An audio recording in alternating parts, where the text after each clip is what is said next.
10. But If I win, yeah, you would that's owe me true. 70. still tend to win. Hey, have you ever played racquetball?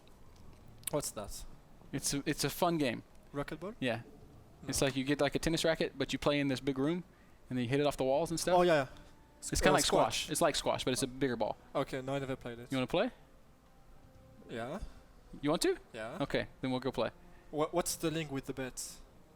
Huh? What's the link between playing this and the bet? Because There's no link. I was just thinking about fun, Okay. I was thinking about fun things. Like betting is fun, okay. and then made me think about other fun things.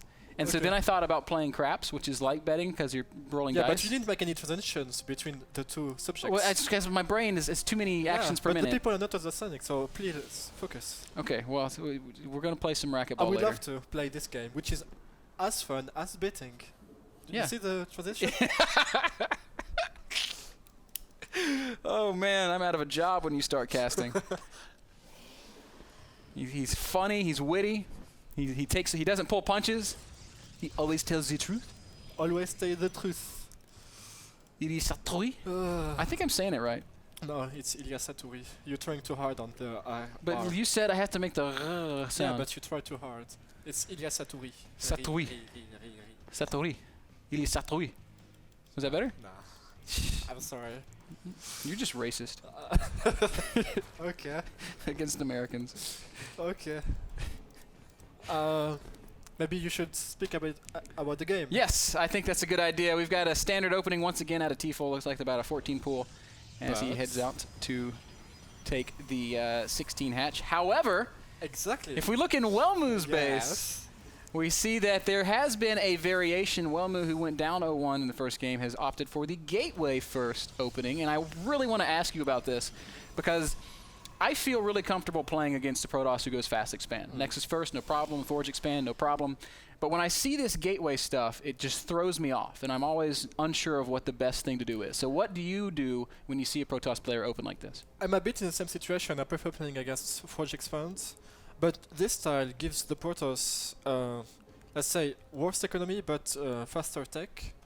So when he does a Gateway Nexus, you know he will either decide to counter your third base, or he will decide to go fast on robotic or anything like that and try, or usually it will be like Stargate, and keep harassing you forever during all game and being safe behind that, because you can't counter attack a Protoss who goes Stargate and Gate first. Right.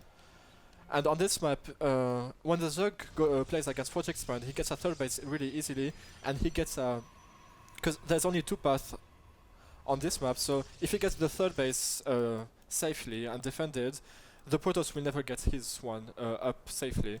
So that's why Protoss usually tend to go Gate on this map, or try to deny the third base, because taking the third is quite hard. It's really open wide open, I mean. And yeah, that's it.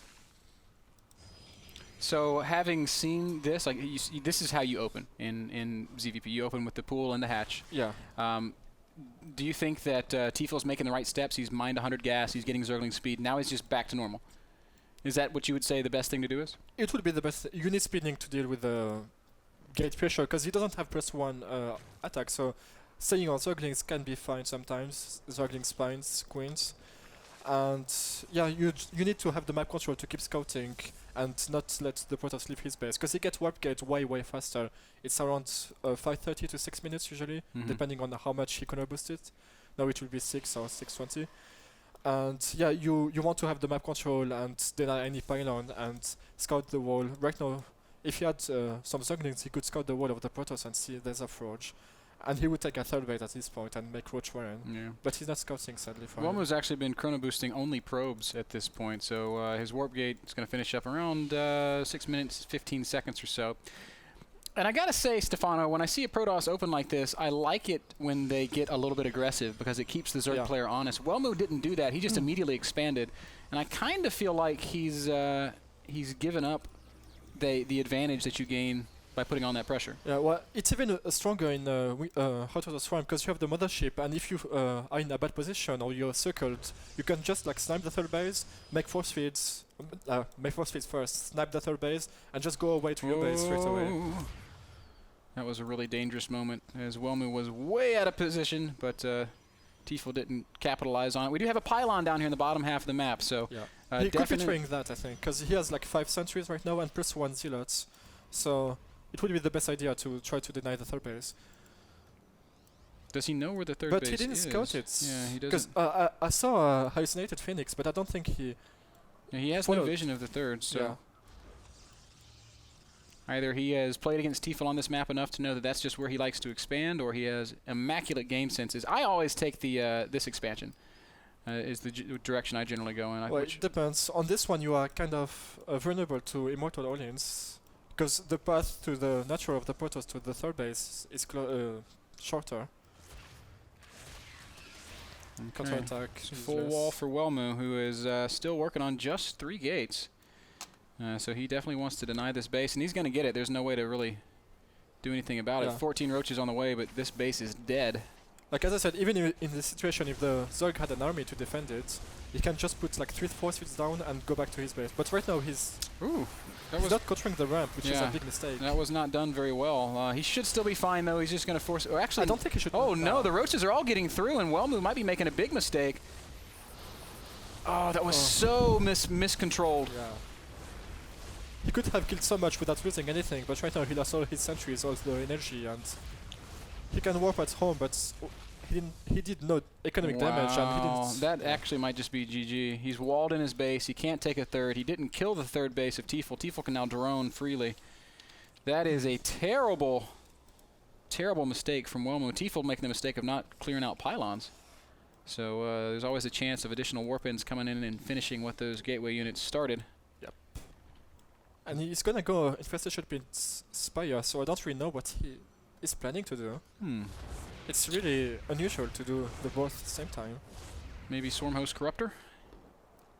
I don't know. When you have a lead like that, you tend to just make the basic units and just deny the third base and win. But right now he's... I don't know. You are the caster. You should be explaining. Yeah, well, you're the pro, and you don't know. So how am I supposed to know if you don't? There's that zealot warp in that we talked about. And this base is going to take some more damage. There's at least 1 transfuse on this queen, as units from Tefel do manage to get back in plenty of time. I feel that's a big mistake from Welmu to attack right now with zealots. He should have waited for like a fight, warp 5 zealots, and just kill the expand really easily because it has like 500 HP. We're sending just 2 zealots when he could have sent 6. Yeah. Right now he lost to the zealot. He did no damage because the Zerg was in his base, so it's stupid. Tefel does manage to spot that Welmu's taken this 3rd expansion. Still hasn't gone to deal with these pylons. Yeah. Which is something that you need to do. It's important. We are seeing the Swarmhost upgrade. We are seeing +1. So I think a Swarmhost Spire, man. I think I hit a home run with that one. Yeah, you are right. You are so smart, MrBitter. That's why I'm the pro caster. Oh yeah. Well, you used to see people doing random stuff, so I'm not. Fair enough.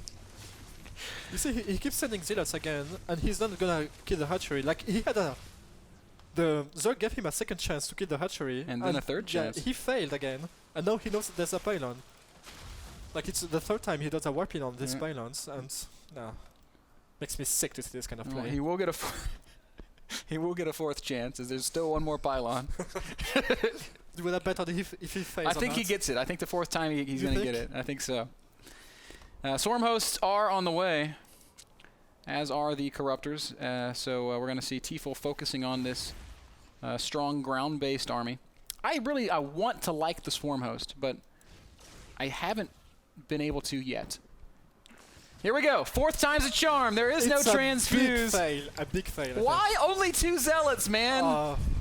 Why 2? All right, 5th time. Oh, okay. No, he's not gonna get it. Now, as this is happening, we have a big fight down here on the bottom half of the map. Still no. Tefel with the incredible drone control. 5 tries. 6th try is on the way. Man, I'm glad we didn't bet on that. Maybe he has like a bet on in his head or something. He can't warp more than 2 zealots at the same time. So he has to kill the hatchery. It's like a fun day Monday, day 9 challenge. Okay, guys, this Monday, you're only allowed to warp in 2 zealots at a time. That's the challenge. The pylon's still there? No, okay. All right. He found it, finally. He had 6 chances to be in the hatchery, but he failed 6 times. Stefano does not approve. Now this creep spread is a little bit better than my creep spread. Oh, really? You're being very modest today. Well, I thought like you are the master of Zergs. You do no, everything perfectly. I never said this. I never said this.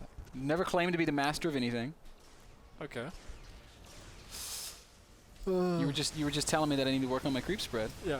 Did you watch my stream yesterday? No. I was streaming for like 4 hours, and I was like, all right, guys, Stefano says I have to work on my creep spread, so I just worked on spread. You have like a map full of creep, but no unit and no economy, something like that. Yeah, pretty much, and I lost a lot of As expected. Well, you know what? I tried, Stefano. Yeah.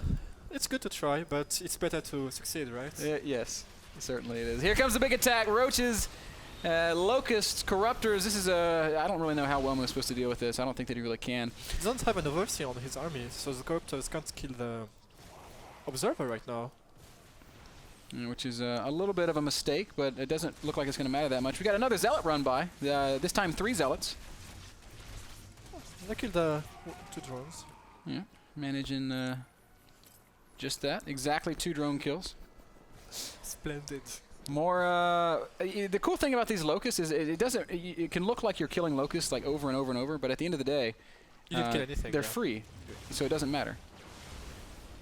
So even if like all these locusts die and he kills 1 stalker, it's worth it. Maybe that's the 9th and final trial. The DT going. Oh, Stefano, I think you're onto something. When I bet, because there's a spore and a queen. No, I don't think he's gonna get and it. a spine. He can transfuse. It's a race against the clock. Oh, it's gonna be kind of close. Okay. It's Nice funny to watch bad tries. people No play. good. There is a DT in the main base, getting a couple of drone kills. 4 kills on it already. Big fight happening at the outside the natural expansion of Welmu. Corruptors easily shutting down the Colossi. There's way too much corruptors right now. Yeah, that's the strength of this strategy, because he doesn't have any ground army, the Zerg, but as long as he kills the observer, the Protoss can't do anything, absolutely nothing, to deal with this army. He even has spore crawlers with it. Great creep spread facilitating that. DT still doing damage. 12 kills on this Dark Templar over on Tefel's side of the map. Finally will get cleaned up, but not before killing 1 more queen, 1 final queen. Trying to break the contain is Welmu, and you know what, Stefano? If he breaks out here, he might win the game because there's not much money for Tefel. But he has no way to kill the Swarmhouse so far. He has an observer, but he can come to the fight. Oh, there's no overseer actually. Well, no, Stefano. If an observer shows up, then he might clean this up. There's one just in the north, but he's waiting. Oh my God! After all of this, Welmu's gonna win this game. Oh, he has overseers coming, but he could snipe it. He can snipe it now. Snipe it. Okay, he got it. It's a bit late. But There's only 3 Swarmhouse left. Tefel's dead, man. He has no economy actually. I don't know why. Because like he didn't get any economic damage all game long, except this DT who killed like 23 workers killed by the Dark Templar. I didn't notice that. So anyway, so how do you feel about the level of play in this game? I'm disgusted, to be honest. Like, the Zerg had the win easily. The Protoss was warping stupidly unit after unit to kill a hatchery. Didn't kill it after 9 trial. And the Zerg had 20 corruptors against 4 Colossi. He killed all the Colossi. He killed the Observer, but he still managed to lose. Which is kind of an achievement, let's say. To be able to lose in such a position. Things that you can only say when Stefano's next to you on set. I'm disgusted with the level of play in this game.